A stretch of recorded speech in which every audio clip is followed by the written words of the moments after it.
Hello everyone, and welcome to another installment of Bonsai from scratch. Anyway, so I wanted to show you this very quick video. I'm going to start growing a little cherry blossom. One of the seedlings that I got, I have many of these. I have like 40 of these, and one of them I'm going to start growing as a bonsai in a colander.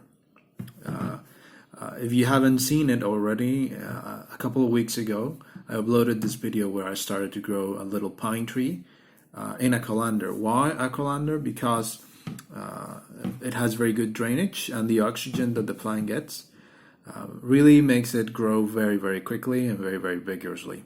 So I'm going to try and do the same thing with a cherry blossom seedling, and I'm going to show you the process of it right now. So let's go right ahead and do that. We have our little colander here, and we also have our soil ready.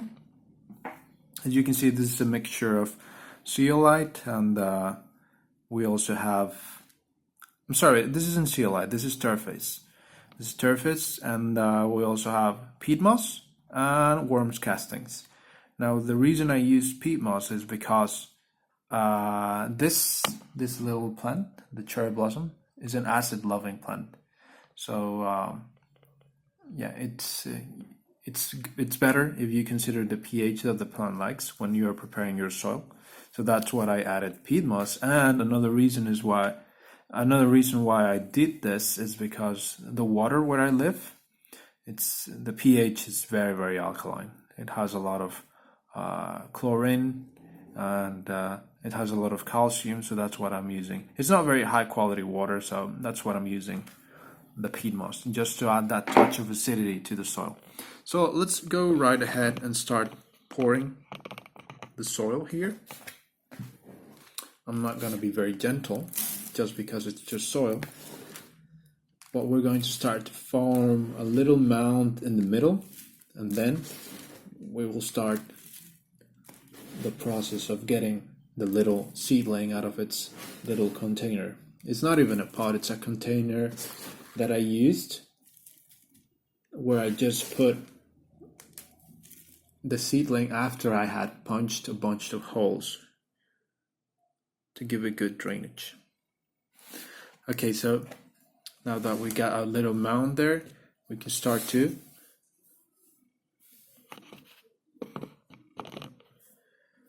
take our little seedling out of the container, out of its little pot.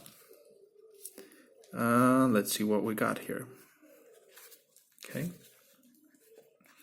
So again, I planted this in a very, very similar mixture. It's just turfase, a little bit of peat moss, a little bit of worms castings, and we can see here that it's a little bit root bound.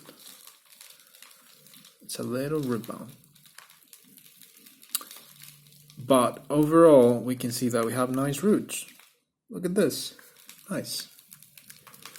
Now, the thing with growing bonsai in colanders is that one of the first steps that we have to take in order to ensure that in the future we'll have a nice flaring nebari is to get rid of the tap roots that we might have. Now, in this case, in particular, we don't have that, which is very good. No strong tap roots for us to get rid of. So we're going to uncover the little nebari here, little root base, to see what we got. And we see that, yeah, it's good. Look, the roots flare out nicely. So maybe one of the objectives for this little transplant is to, leave this out in the open so it can start to harden. Okay, so there we go. That's our little nebari. And now we can go ahead and place this in our little mound, just like so. There we go. Now we can use our little container as a makeshift shovel, and we add the rest of the soil. It's going to be great for the little plant. It's going to grow like crazy. Fun fact, this is the first time that I grow cherry blossoms. So these are all my hopes This is not scientific by any means, like I've said before. So like I said with my previous video with bonsai from scratch, the key here, the key when we're working with colanders is not to neglect watering or fertilizing. If we fertilize properly and frequently, and if we water properly and frequently, this is going to take off like you can't even imagine. I'm going to show you when I plant other species, but yeah, they grow like crazy. And that's what I like about this. I've said it before in the little pine video. Bonsai is all about patience, but I also want to see results. So here we have it. This is probably like, I don't know, like 10 inches tall. Maybe a little bit more, maybe 12 inches tall. And it's started to form its little bark.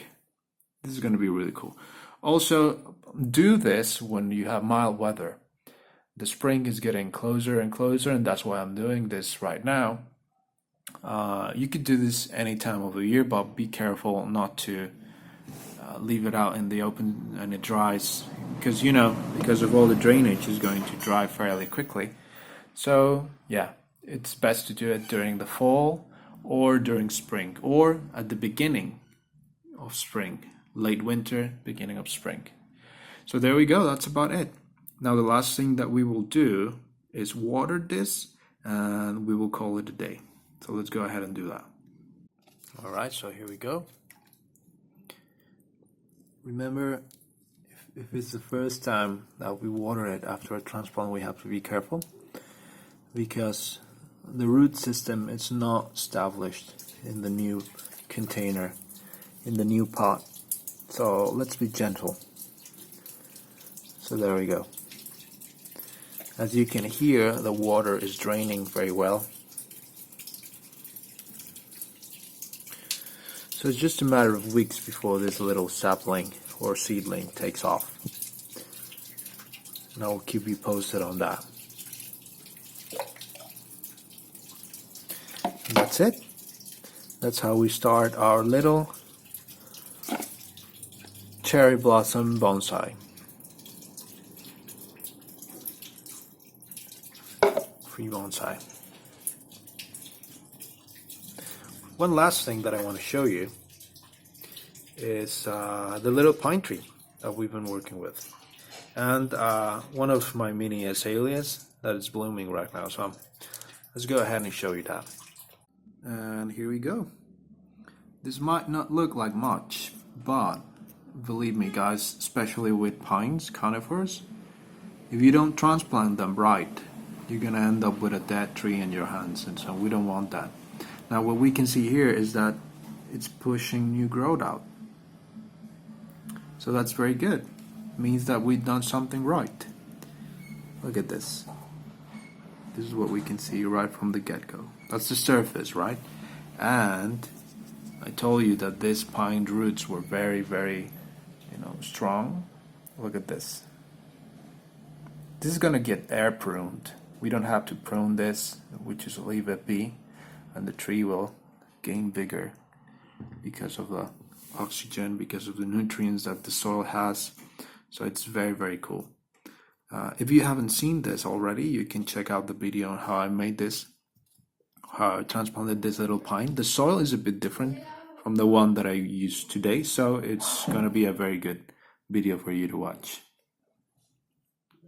And I also wanted to show you this. This is another one of my little projects. You can see this is a little azalea, but look, it's blooming. This is really, really cool. Azalea doesn't require a lot of light, so this is something that you could very well have inside your home. If you water it properly, if you keep it near a window or a balcony, this is something that your family, your friends can enjoy when they visit. Little pot, prune the roots, a lot of peat moss in the substrate, in the soil, and there you go. you're gonna have a very, very nice mini bonsai. So I think this is it, you guys. That'll be it for today. I'm gonna be planting more species in colander so you can see the process of how I grow them as bonsai. So stick around, subscribe, and if you have any questions, comments, advice, anything is welcome. So good talking to you. I'll see you in the next one. Bye.